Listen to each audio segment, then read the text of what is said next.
찬송가 390장 드리겠습니다. 찬송가 390장입니다.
성경 말씀은 고린도전서 8장 32절에서 34절까지 같이 봉독하겠습니다.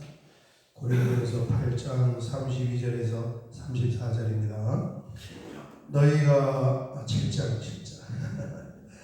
너희가 영업기를 원하노라.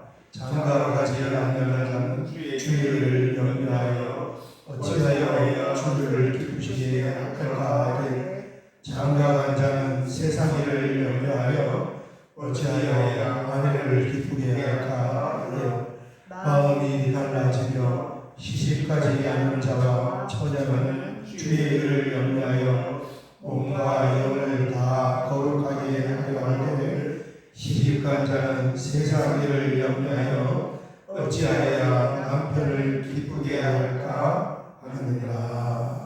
아멘. 아멘. 6월달이 또 시작이 되었습니다. 시간이 참 금방 지나가네요.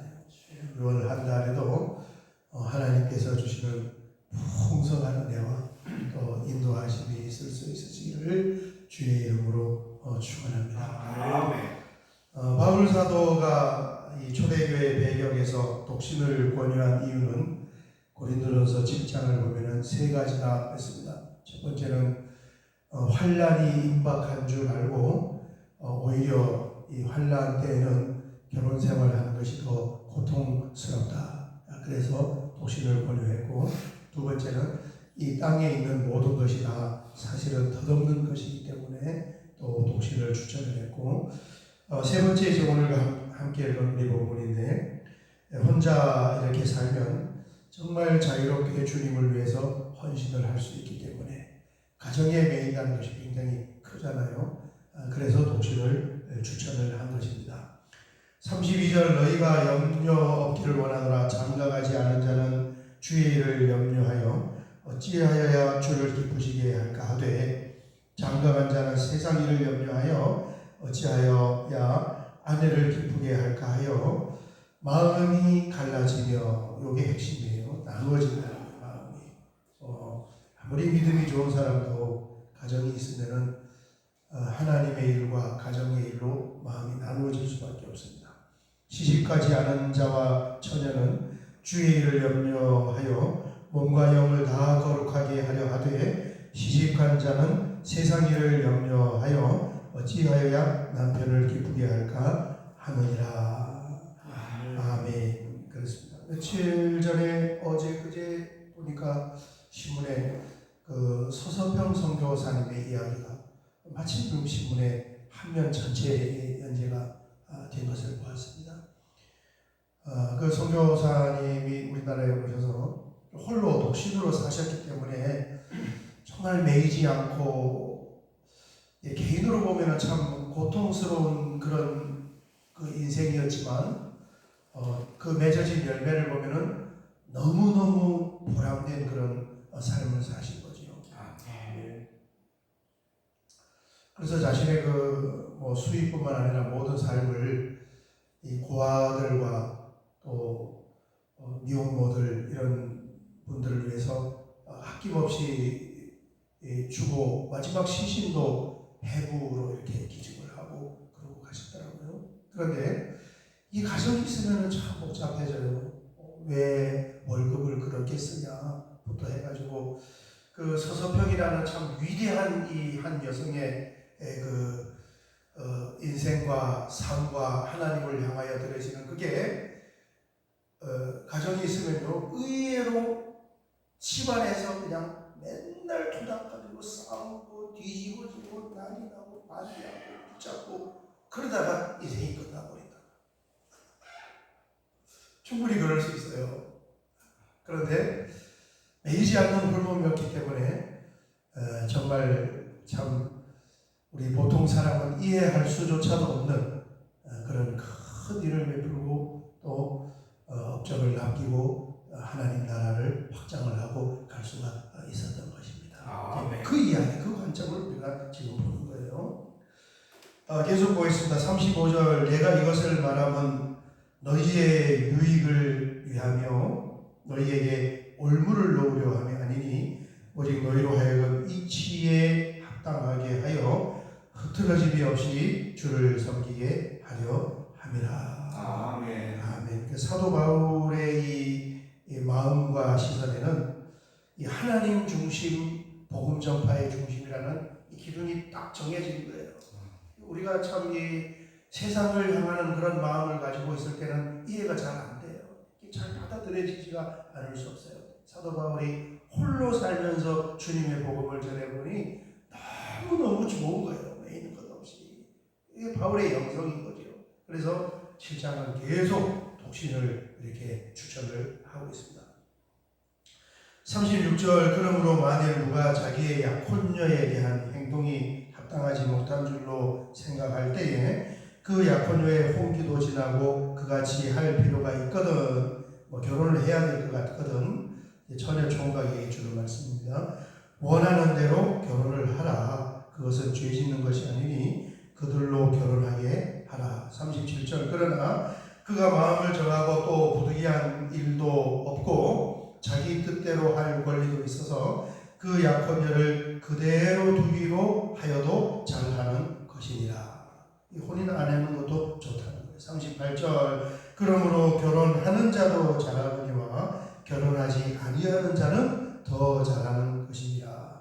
39절 아내는 그 남편이 살아있는 동안에 매여 있다가 남편이 죽으면 자유로워 자기 뜻대로 시집할 것이나 재혼이 가능한 거잖아요. 사별을 하게 되면 재혼을 하게 되면 주 안에서만 할 것입니다. 믿는 사람끼리 재혼을 하라. 그런데 40절 보니까 또 재혼하는 것보다는 독신이 더 낫다고 그래요.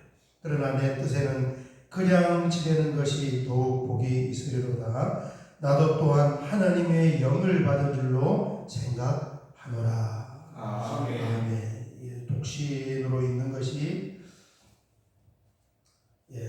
성령의 지혜로 봤을 때도 훨씬 더 복이 있다. 그러는데 우리는 독신을 안 해봤잖아.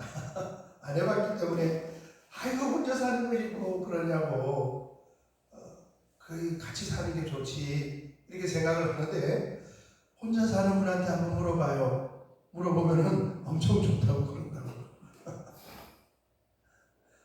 너무 편하고 좋다고 해요. 매이는 게 없잖아. 매이는 게 없으니까 나름대로 우리가 모르는 그런 누가 간섭하고 그러면 참 불편해요. 그런데 나름대로 우리가 모르는 그런 편안함이 있는데 이 성경의 관점은 뭐냐 하면은 그게 어떤 우리의 필요 뭐 이런 것보다도 뭐 때문에 그런 거예요? 하나님을 향한 헌신 때문에 선택한 독신이니까 더 그 안에 은혜가 있고 복이 있고 또 그렇다는 것입니다. 그래서 마지막 한마디로 요약을 해보면 사도 바울의 관심은 결혼이냐 결혼이 아니냐에 관심이 있는 것이 아니고 뭐예요? 주님과 주님의 뜻을 어떻게 하면은 따라가고 순종하고 복음을 전하고 하나님의 나라를 확장해 갈까? 여기에 관심이에요.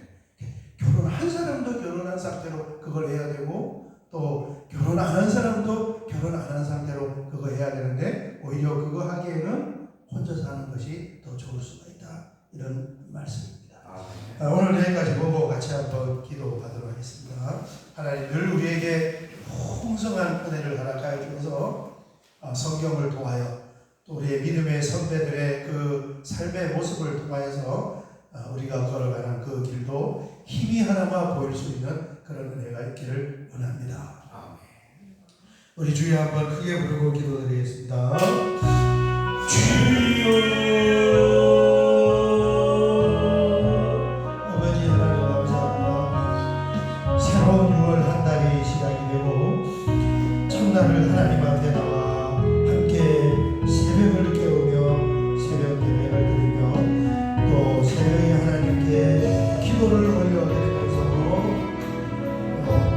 한 달을 시작할 수 있어서 하나님 감사합니다. 바울 사도가 왜 독신을 말씀했는지 그 내면의 깊은 하나님을 향한 열망과 또 그렇게 아버지 하나님 지어받은 큰 하나님의 은혜를 우리가 찬양을 하면서 아버지 하나님 나라와 복음의 전파를 위하여서 그것이 그리고 그 사람 바울 사도 속에 가득 차 있는 그 믿음과 영성을 우리가 보면서 아버지 하나님 오늘도 우리의 중심이 하나님 중심, 주님 중심, 또 교회 중심, 말씀 중심이 될 수 있도록 주여 역사하여 주시옵소서.